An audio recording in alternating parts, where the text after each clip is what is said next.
Okay, hello friends. Welcome to Amaze Live. I am Christine Coe, the host of Amaze Live, and I am joined by the delightful Reva McPollom of Lessonbee. Hello, Reva. How are you? Hi, I'm good. I'm happy to be here.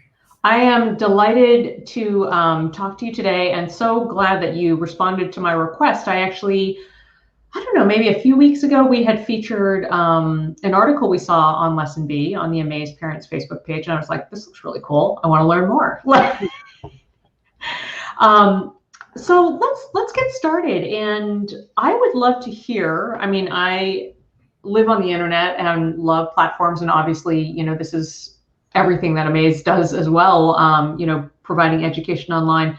I would love for you to share a bit about the origin story of Lessonbee, and particularly, read up a little bit about your background, so I'd love to kind of hear about the journey that led you to, creating an online educational platform.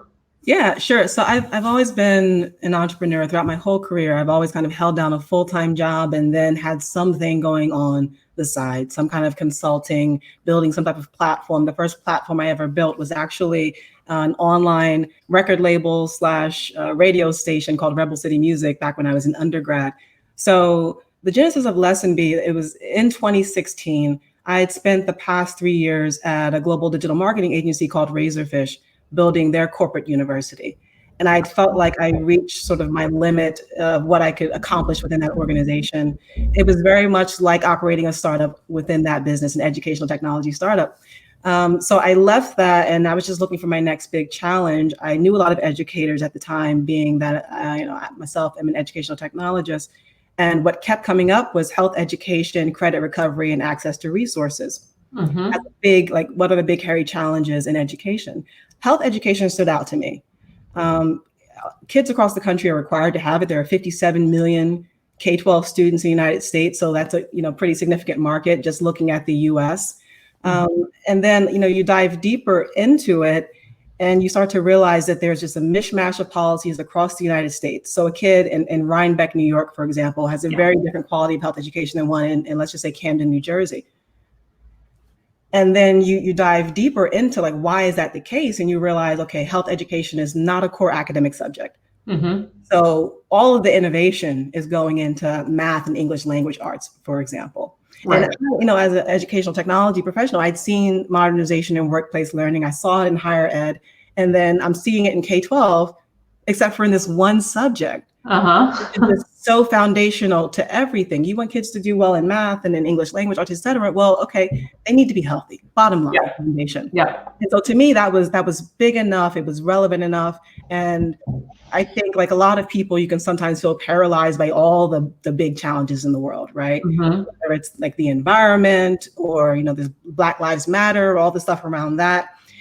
I really feel strongly that our values around health, holistic health, social, emotional, all the dimensions of health sit at the intersection of all of that. Our values with respect to just like other people, right? Empathy and things like that. So that for me was everything. I felt like I could address everything by addressing health education. And that's where it started.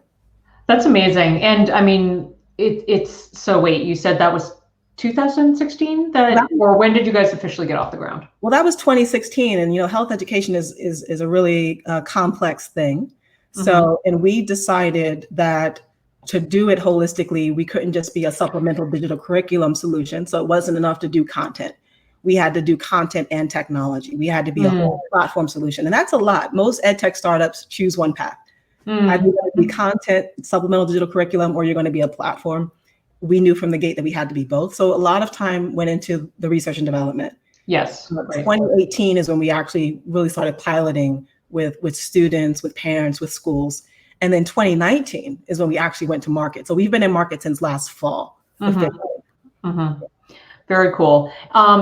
I was remiss in that I didn't say at the top of this broadcast that I see folks are joining us. And if you have questions for Reva or comments, high fives, emojis, whatever you like, please drop them in the comments and I will get your questions answered.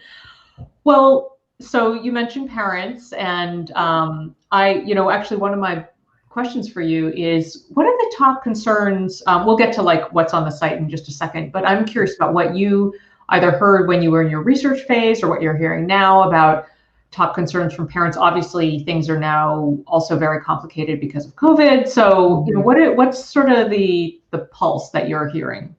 Well, I think parents care about all of it. They care about health in a very holistic way, but certainly mental health and sexuality education are the top topics from parents.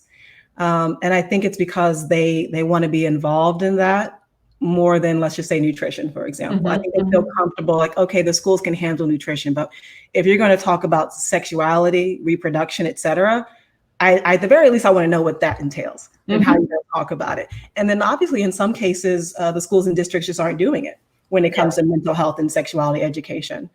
And so you have, the students who are actively seeking this information on their own. And then you also have cases where the parents are like, well, I really want to have this conversation, but I need education myself. Look, I had bad education. Yes. I had the same bad health class that you're having. So I have my own like sexual illiteracy issues. Yeah. Whatever the case may be. So certainly they're looking for those resources. I think right now in this moment, though, it is definitely heavily towards the mental health aspect of things. Well, yeah. So your courses, I'm, so interested. Well, first, yes to all of that. And there are so many needs that kids have, and of course, especially now, and things that are not being covered in the school curriculum. So that also leads me to ask, I see Dina is saying hi from West Virginia, by the way. I love hearing where people are around the world. That's wonderful. Yeah. So I'm curious. So your courses are currently structured with mental health awareness, HIV/AIDS and STD prevention, and reproduction and pregnancy. I'm curious how, because there is so much that is not being kind of, covered in school, how did you land on those three buckets in particular? I mean, the mental health makes sense for me for sure, but I just feel like there's so much that you could cover. Yeah. Well, we cover it all, actually. So like I said, the first 2 years was focused on the content and the technology. And a big piece of that is developing the curriculum. And we did that in partnership with health education specialists from the Department of Mental Health and Hygiene, from the CDC, et cetera, and developed a comprehensive holistic health education program, meaning one that addresses all the topics that are recommended by the CDC and quite frankly goes above and beyond that, because we recognize that there are topics that fall outside the scope of the standard prescribed health education curriculum that are really necessary to do it holistically. So the interesting thing is those aren't the topics that we started with at all. The first things that we developed were around human development, anatomy, body systems, physiology, that kind of stuff, which typically isn't addressed in a standard health curriculum. But when we engaged with health education specialists, we were advised that this is all very foundational. Yeah. Typically, the health curriculum just either assumes that you have it or it's just not concerned with it. So we started with things like nutrition and how does, your sleep or your lack of sleep and the things that you eat affect your performance. Yeah, we started with those things before we got into, sexuality, reproduction, and mental health, which came after that. Okay. We're always listening, though, to what our customers is saying they want. We're adaptive to that. Yeah. Well, it's so interesting when you talk about, foundational elements that have not even really or aren't getting the airtime they deserve. I would say that one of the, key topics that seems so simple and we are so passionate about, yet we get a lot of pushback about, is just about naming body parts, like talking about them, giving them the names they actually are instead of like weird names. And a lot of, I think it's very uncomfortable for people. It's just so different than what, we were raised with, our lack of, I forget what the term you used earlier was, but, so many of us didn't have any kind of education. So sort of coming to terms with just usage of basic, actual anatomically correct names is really hard for people. Yeah, it's a shame thing, not a shame thing, but it is a shame thing. So yes. And I said sexual illiteracy, and when you're very young, it's all just science. That's the interesting thing about it. And there are models outside of the United States that have proven that. I mean, kids are curious and they want to learn things. And there's I think it makes sense to teach them the proper medically accurate terms for things. Yeah. It's just us and our kind of whatever shame that we've built up over the years that prevents us from, I would say, being honest and being truthful. But that's our problem. It's not the kids' problem. Mm-hmm. And I think that we always have an opportunity to do things differently. But now is in particular a really great time to reimagine so much of education. Yeah. There's Yeah. a lot happening across the country too, to start those conversations.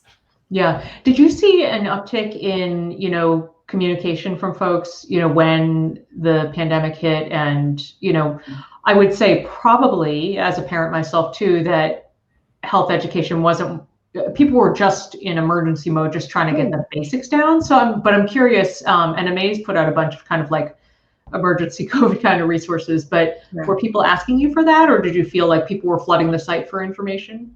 Well, I feel like investors were like, you all should just go put a COVID whatever kit together. Mm-hmm. And I saw so much of that happening. I didn't feel like that was what we needed to do. There was a lot of people that just throw out a COVID whatever kit. I try to be more thoughtful, and I think culturally as an organization, we want to be thoughtful in how we spend our time, because we've always operated very efficiently and been bootstrapped actually until earlier this year. So it wasn't until December of last year we got the first small check, and then since then we've started to get more investment. But up until that, it's been entirely bootstrapped, operating efficiently, limited resources, and making magic happen. Yeah. So, I didn't get a lot of that from parents, and I didn't get a lot of that from schools. I got it from investors who I think saw it as an opportunity, who were being opportunistic, essentially. Right. And to your point, I think that a lot of parents and schools then and now are still really focused on the logistics of things. Yeah. I think they're focused on like the when and the where, and to a certain extent, the what or the how, right? But I don't think people are yet in a place to imagine a different future, because they're still in reaction mode today. Right. And I'm kind of waiting for people to get there, to be open for more imagination about what the future can look like. Because like I said, this is an opportunity to reimagine all of education. And I think that there's a huge need to do it. And the other thing that I think is really important right now is that the logistics are one thing, but when we think about how COVID keeps creeping up, how much our values have to do with that. Right? Our behaviors and our values, the things that prevent people from, for example, wearing masks. Like, what is that? Don't get me started. So I think that education plays a huge role in that. Yes. And I'm waiting for that. But I think that community-based organizations are doing a tremendous job of filling in the gaps where schools and districts are trying to get there. And I think that parents are out there searching for the resources for themselves. Yeah, for sure. I know at Amaze during the spring, I mean, I'm not the analytics person on the team, but I know that there was a big uptick in, parents looking for the parent resources stuff on the site, because I think it's a perfect intersection with your work as well. Like, not surprisingly, like the mental health content was very popular during that time, because it's so hard. It is daunting as we, march towards the fall semester, and people have a lot of questions and a lot of needs. It's a hard time. Absolutely. Yeah. Well, let's talk about, and again, please, you have a hello from North Carolina, by the way. Thank you for joining us, Allie. Toss your comments and questions for Reva. Content you're curious about seeing from the platform. That would be a fun little crowdsourcing experiment. But let's talk about content, because you have a bunch of lessons. I'm just curious, because I'm a content nerd. I would love to hear kind of like what's been the most popular of all your different lessons, and is there anything that people have been asking for more of? It's typically split between the sexuality education content and the mental health content, but also we get requests around safety, injury prevention, and how to be safe online. Like, those are usually the top topics that folks are interested in. And right now, again, it's the mental health content. We've spun up a mental health course that packages up some of our lessons. That's quite popular right now. And it's the focus around addressing mental health from a skills-based perspective that I think is the most attractive for people, certainly as we've been engaging with the NYC DOE. That has been the piece of it that they've deemed really just doesn't exist elsewhere. There's a lot of kind of fear-based approach to sexuality education as well as mental health education. And I think that also speaks to what parents are looking for their kids. It's not just this reaction in the moment, but how do you help them build skills to be resilient and to manage their stress through all of this? So it's not just, I want them to understand what is mental health, which is sort of 101, and we have that lesson, but we want to help you take it to the next level so that you can build skills and make a positive impact in your life and then other kids as well. That's how you go from sort of 101, I understand what mental health is, I understand what maybe these different types of mental illnesses are, to how am I managing my own mental health through the COVID and beyond. That's what we really care about. Yeah.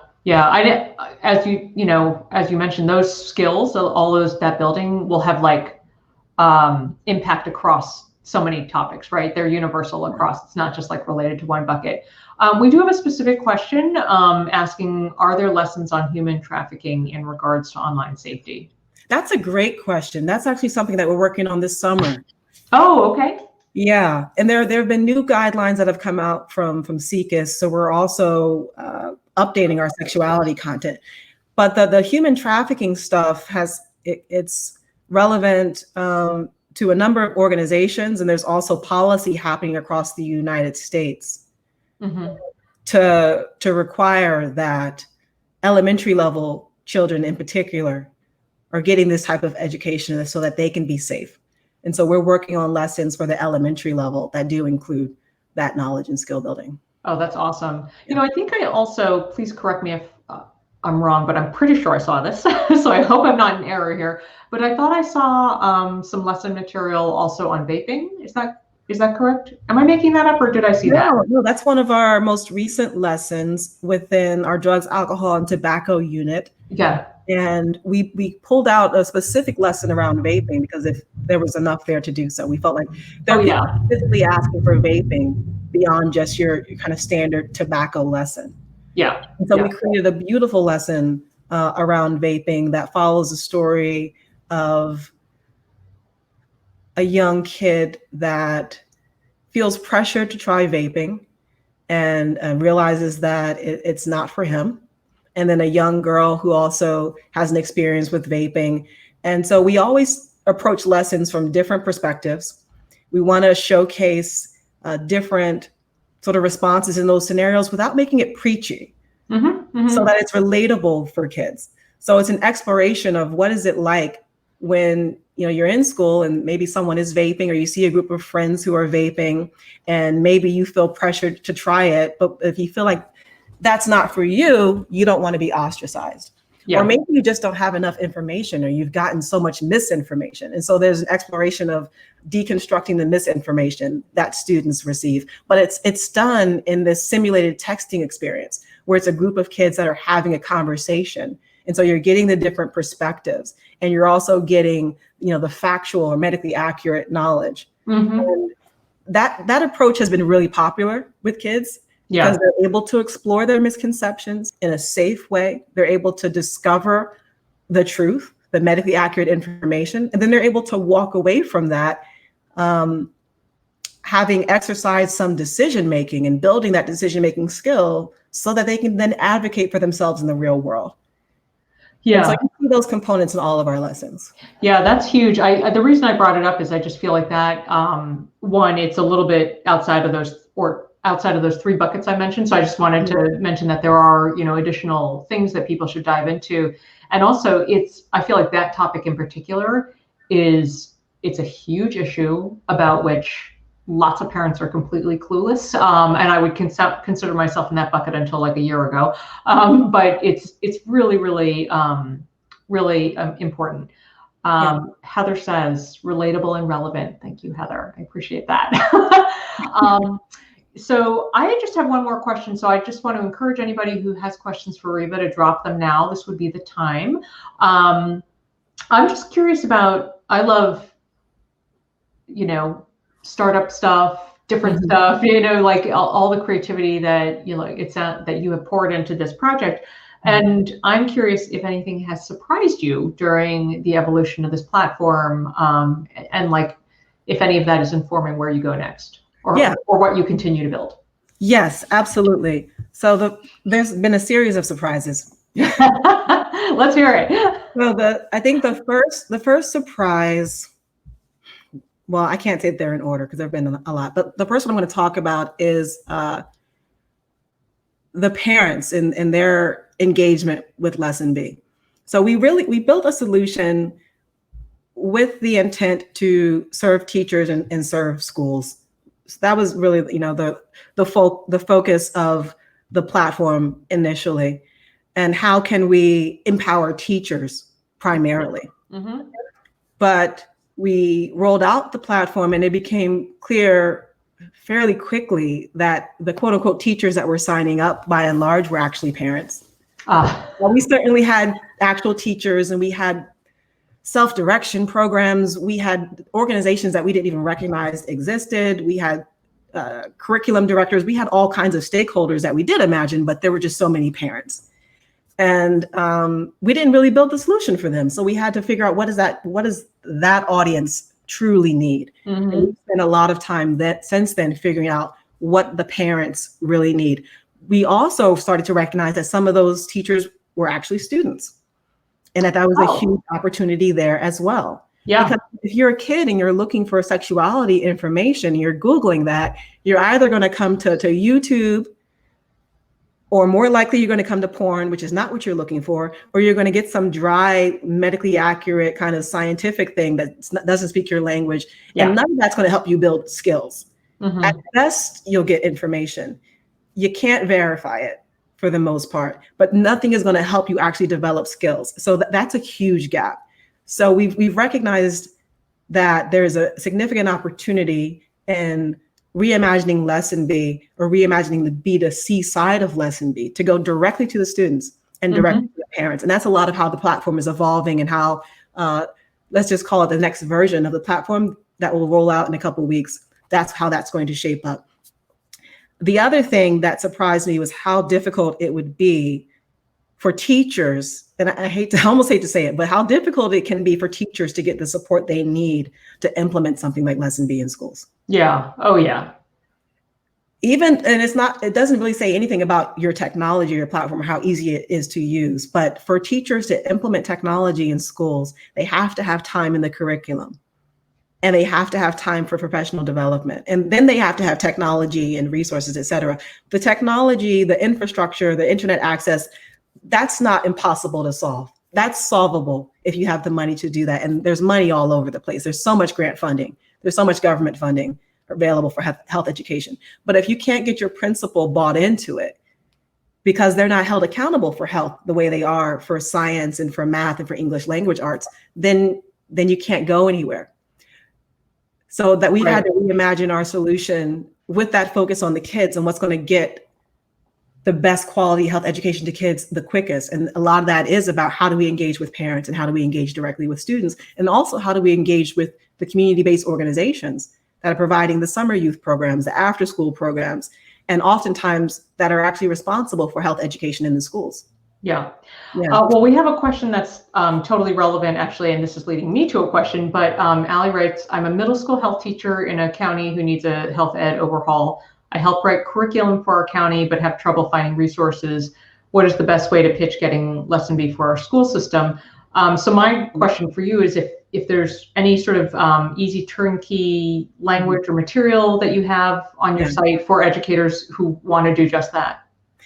Yes, so that's a great question. And we've spent a lot of time actually in the past several weeks putting together resources for that purpose. We've put together an on-demand webinar that teachers can access that explains everything about Lessonbee. And at the end of it, we point you to some resources for that purpose. Like, how do you pitch this? How do you sell this to your school or your district? So we certainly have that. I think if you just email health@lessonbee.com, then we can respond to you with materials that'll help you get started. You can also, let me make this very clear, sign up for free. Go to lessonbee.com, sign up as a teacher for free, and you can access every single lesson on our platform. There you go. That's awesome. Step one, sign up. And then once you sign up with us, you're engaged with us. We're going to give you whatever you need to be successful. Yeah. Yeah. I mean, it does take a lot of sort of independent, what's the word? Just sort of motivation, because we do hear from different health teachers who use Amaze in the classroom, and they, we have a capacity to build playlists and things like that, but it really is without sort of structure at the school level, that it really is on teachers to kind of, put that stuff together. So that's awesome that you guys offer that. That is really great. Oh, and also we should mention that all of Amaze's content is within Lessonbee. That is so awesome. If you want to access Amaze content and then be able to assign it to students and to assign them other types of assignments around that content, like homework or quizzes or reflections or tasks, you can do all of that within Lessonbee. So cool. So cool. I love it. Well, Reva, this has been awesome. And I've just loved, getting to know you better and learning more about the platform and all the thoughtfulness that has gone in it. Is there anything that we've missed that you want to bring up before we close out today? Visit lessonbee.com, sign up for free, and let's work together and transform health education. I agree.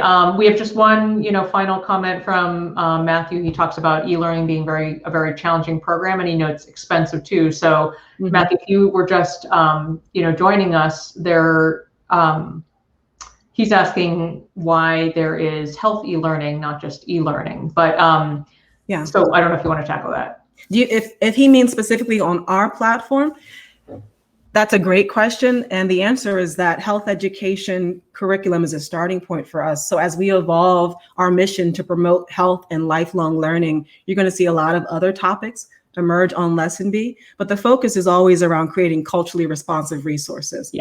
Yeah, agreed. Well, this has been so wonderful. Thank you again, Reva, for taking the time. I know it's summer, it's pandemic, it's crazy. So I really appreciate your taking the time to share about your work. It's just so fascinating. Thank you so much, Christine. All right, take care.